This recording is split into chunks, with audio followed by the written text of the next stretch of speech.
Welcome back to another video, and today we're checking out Batman Black and White's #1. Now, when I heard that this series was returning, I got really excited, because this series is actually a really cool idea, guys, because it's been done before in like 2013 and other incarnations of this series, but this new one still goes by that basic premise. And what's really cool about this is this black and white idea. For one, the whole issue's in black and white, so it's different. The artist doesn't rely on inkers or like actually colorists, so they really have to bring their A game. So that's one great thing about this.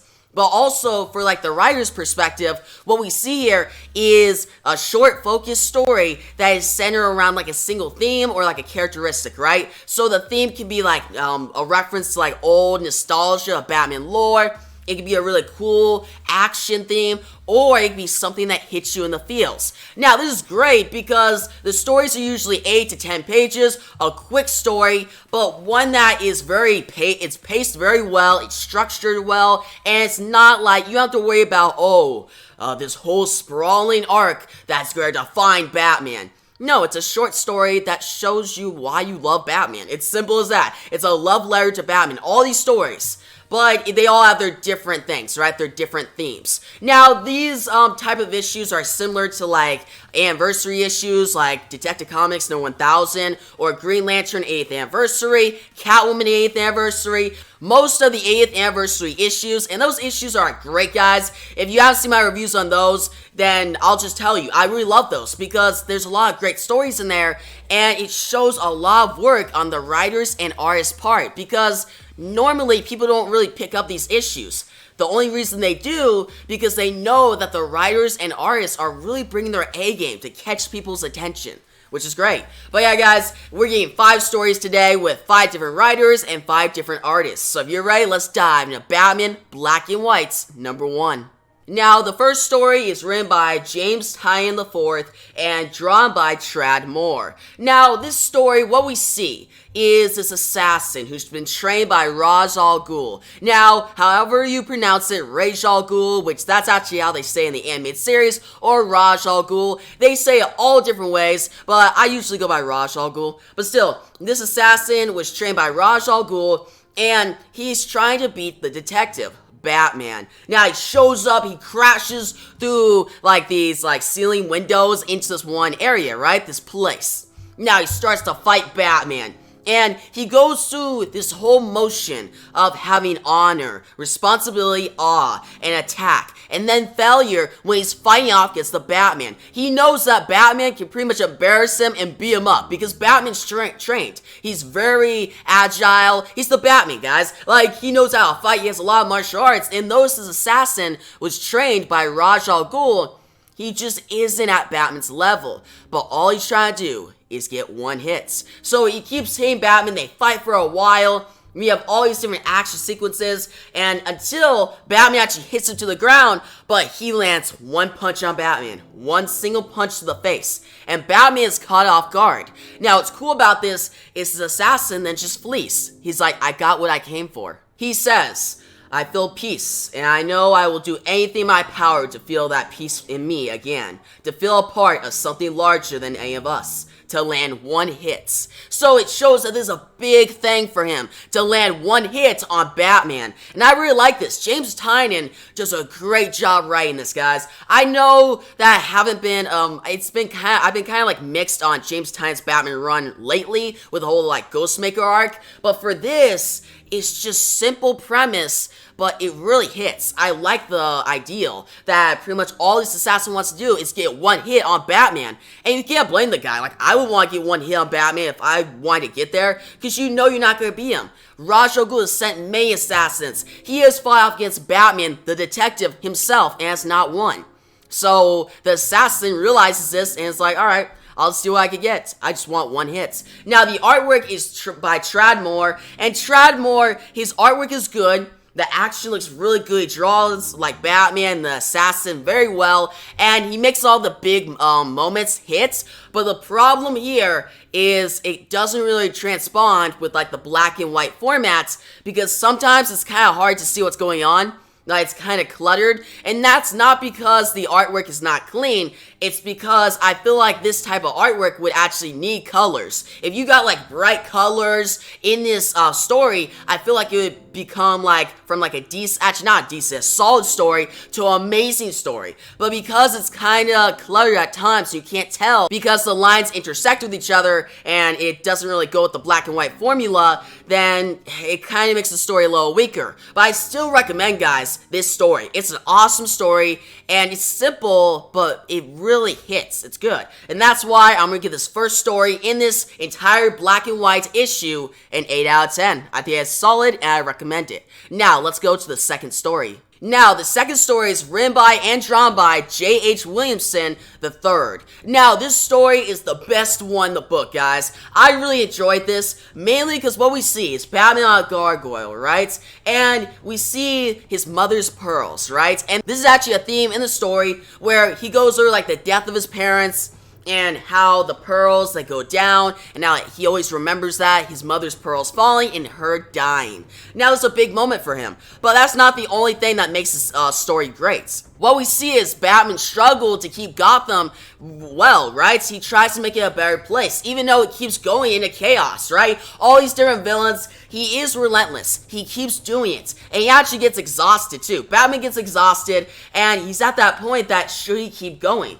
And that any villain can take him out now because he's losing motivation. But we see him in all these different pages that are really well done, guys. The artwork in this story looks amazing. I really like it. Like, it actually shows different periods in Batman's point of time, like his whole history. Like, you see, like, references back to, like, the 40s comics, like the Golden Age, Batman the Animated Series, the 50s comics, all these different generations of Batman in one story. You probably think that this one artist can not, like, illustrate all these different generations because he has one style, right? No, throughout the story, he changes the style to really fit the tone, and it's perfect, guys. But apart from, like, the amazing artwork and the great letters, let's actually get to, like, the story more. So we see Batman, you see different images of him going against his greatest villains, like Scarecrow, Mr. Freeze. You see other villains, very old villains. You see Ra's al Ghul. You see the Joker in one big panel of, like, the Killing Joke, and Batman goes over how he keeps losing. He tries to save people, but they die. You see images of Jason Todd and Batman holding his body. You see Joker during the Killing Joke. You see actually a whole history of Joker in one image. Now you see Batman. He says, "I'll greet all of the villains here. Stop them from adding to Gotham's misery. No matter how old and tired I am, I'll always be here. It's the least I could do." Now you see Batman, he jumps out into the city with the pearls at his feet. So it shows Batman how he was like a damaged boy when his parents died, turned into a man who's actually capable of stopping all these villains. He's level-headed, he keeps going, it shows that transformation, and actually this story is more like a love letter to Batman as a character. So you love Batman, then this story is perfect. Also, just a different symbolism, because the whole thing, like the death of his parents, has been used multiple times throughout his history, and it gets tiresome sometimes, but here, it's used in a very effective way that isn't like the big thing in the story, but still really interesting. But yeah, guys, the artwork's amazing, the writing is just perfect, and yeah, this is my favorite story in the collection, and I'm gonna give it a 10 out of 10. It's a masterpiece, guys. This is a story that really gets people to buy these certain comics, Batman Black and Whites. Now, let's get to the third story. The third story is written by Paul Dini, the guy who did Batman the Animated Series, and is drawn by Andy Kuberts. Now, see Batman, he gets back from, like, a fight with the ventriloquist. He actually threw Scarface under, like, a train, guys. It's actually really cool. I like the narration. But we see Batman gets back and he wants to go to bed. He's kind of done, right? He's done for the night. But that's when he's hit by this ninja man-bat. Yeah, guys, this is about to get crazy. Stay tuned. So, we get Batman gets hit by this ninja man-bat. He falls to the ground. And we see the T-Rex in the Bat Cave. It comes alive. Now, these ninja man-bats, they come to kill Batman. Batman uses his swords to combat the ninja man-bats and try to, like, dodge to survive, right? Long enough. Now, he takes them out, but why these ninja man-bats are here? Because they are created by Talia al Ghul, or more like Raj al Ghul, right? The League of Assassins. At the early stages of creating the League of Assassins, pretty much Raj al Ghul and Talia al Ghul were trying experiments, and they created Ninja Man-Bats. Now, their whole purpose is to stop Batman, but they never got to. But they've been let free, or they broke out free, and they're going after the one man that's their purpose in life. If they kill the Batman, they pretty much fulfill their destiny. Batman then shoots his grappling hook up into the cave, all the bats flutter down, and it goes to the darkness. Now it comes up and we see the Batplane, guys. We see a Batplane, and inside the Batplane is Alfred. Alfred says, "Master Bruce, I'm so sorry. They invaded the cave before I could warn you." Batman says, "Are you alright?" And Alfred looks out. He sees the Ninja Man-Bat coming by. Alfred says, "For the moment, please be careful." Now the Ninja Man-Bat says, "Scree, we have come to fulfill our purpose.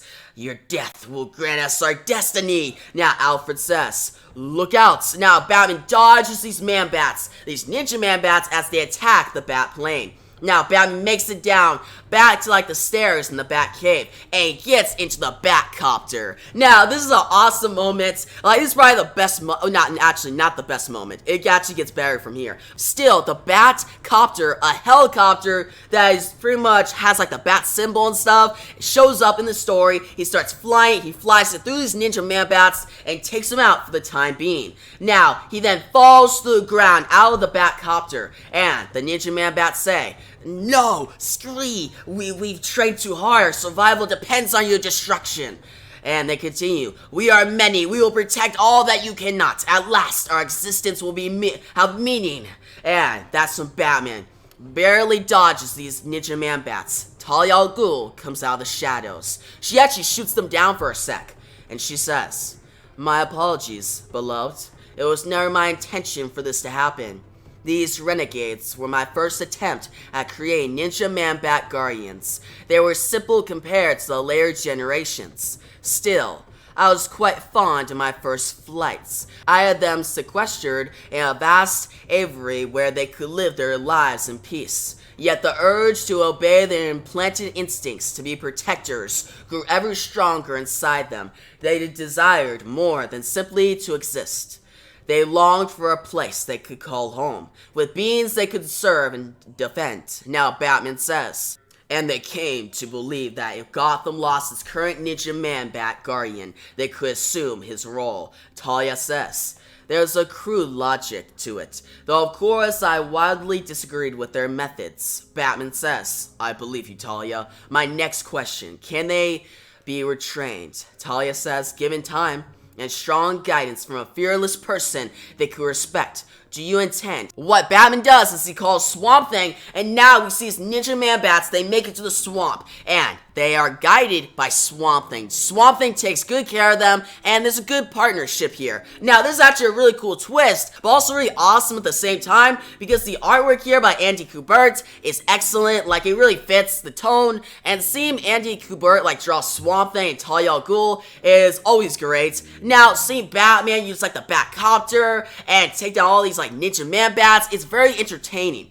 Now, is this story better than like the last one? No. But it still has the quality I come to expect from Paul Dini. And that's why I'm going to give it an 8.5 out of 10. I recommend it. You guys should check it out. But let's get to the fourth story in this collection. The fourth story in this collection is called Sisyphus, and it's written by and drawn by Emma Rios. Now, what we see here in this story is, it's an interesting theme, guys. I actually really like it. It shows Batman's journey and how he always cheats death, but as a result, pretty much him cheating death leads to like a life of hell. He keeps continuing defeating all these villains, taking down villains in Gotham City, protecting it, but the journey never ends. He never reaches like a conclusion. Now, what we see here, though, is there's a metaphor, right? Now, what the metaphor comes from is the word Sisyphus, right? Sisyphus is a figure from Greek mythology, guys, and he became infamous for his general, like, he knows how to do tricks, right? And he cheated death twice. Now, he ultimately got beat by Zeus, and he had this eternal punishment of forever, like, rolling a boulder up a hill in the depths of Hades. Now, refer that back to Batman, who, when he decided to come up with this idea to protect Gotham, make this war on crime, he then got into this whole eternal punishment of keep rolling this boulder uphill. Pretty much going through hell, right? He always defeats these villains, but it never stops. And he never comes to like a conclusion, so it is like an eternal punishment. Now, the story is written like a poem in a way. It's interesting how it's written. Now, am I a fan of it? Not as much. The idea is great. The execution is a little but it's still really well done. Now, the artwork fits the tone, but it doesn't really fit a Batman book. I don't really think so. But it's still cool seeing this like reimagining of like Batman's character from when he was little to when he was old, and how he keeps fighting for Gotham City, and how it's kind of like an eternal punishment for him. Like, he can never stop. He doesn't really get a reward from it. Yes, he is doing his vow, his war on crime, but doesn't really help him. Not really. And I like that metaphor. It's actually really well done. Most writers try to do metaphors in their stories, and it doesn't go over so well. But this story is kind of like that exception, at least for me. And that's why I'm going to give it an 8 out of 10. I thought it was another solid story, but not amazing. Now, guys, if you're ready, let's dive into the final story in this collection. Now, the final story in this collection is written by G. Willow Wilson. Now, it's drawn by Greg Smallwood. Now, Greg Smallwood's artwork is amazing, guys. I like how he draws Batman. It gives a very, like, detective-type feel. It gives a good atmosphere, like the shadows. It fits the black and white tone perfectly. It looks really good, guys. And Greg Smallwood has drawn other characters in the Marvel Universe, like Moon Knight, and in the DC Universe. But here, it just looks really good. Like, I liked his art before, but it just strikes here. And it fits the tone very well. Now, the artwork's great, but the story is even better, guys. And here's the story. Now, we see Batman. He's on these different, like, rooftops. He comes down, and he's approaching this one place. He thinks, they say he's in there with a dead cop and one kidnapped girl. No movement, no noise. I always think, maybe this is going to be the time I get there too late. It takes time to work in darkness. Slow is smooth. Smooth is fast, but sometimes not fast enough. Batman comes through the windows, and he says, it's warmer inside, lived in. Not what I was expecting. I know instantly that I've miscalculated something. He hears, oh, I want to linger with you. He hears a singing sound, right? And Batman continues to think. It troubles me that I don't know what. Now he comes upon this woman on this couch. He goes toward this door that the singing is coming from. He tells the woman to stay quiet. Batman says, where is he? And the woman says, in the kitchen. He opens the door and you see a dead cop. Batman says, stay here. Stay quiet. When the fighting starts, you get down, stay down until I come for you. Understand? The woman looks at him, and he gets the notion that she understands. Batman walks in. He hears somebody singing, and this person says, Melanie, did you say something? And we see Killer Croc. He's in the kitchen. He's cooking something, and he says, food's almost ready. Huh? He sees Batman. Batman comes toward him. He says, you! It's always you! He runs toward to punch Batman. Batman then elbows him, you're a whack. And Batman says, enough, Waylon. You and I both know how this ends. How it always ends. Killer Croc goes to attack. Batman dodges. Batman then slams his head into the wall next to him. You are slammed, then Batman says, are we done? Then he's hit by this pan by the woman, and Batman says, because we can. And he's like, what? And you hear a clang. Now the woman says, run. Now that's when Killer Croc jumps out the window. You hear a crash. Now that's when the woman looks at Batman. Batman gets up. He says to her, that was unnecessary. He's not getting away. The police have this place surrounded. This happens sometimes. The kidnapped person starts to empathize with the kidnapper. The woman says, but I haven't been kidnapped. He was nice to me. Let me have a place to stay. Make sure I got a warm meal at the end of the day. Never asked anything from me except to talk. Batman goes toward her. He left a dead body in the living room. The woman says, yeah, well, nobody's perfect. Batman grabs her by the shoulder. He says, we're not getting anywhere this way. Let's go. The woman says, go where? Batman says, outside. I'll let the police decide whether you're an accessory after the fact. Now, Batman comes out. He sees the police. They point a gun. Batman thinks. She comes along quietly after that, leaving me to wonder what he said to her, what they said to each other. You see Killer Croc outside, he's in captivity. He says, Melanie, you let her go. She's got nothing to do with anything, you understand? And Batman says, she's no longer your concern. Killer Croc says as he's in like this Hannibal Lecter type mask.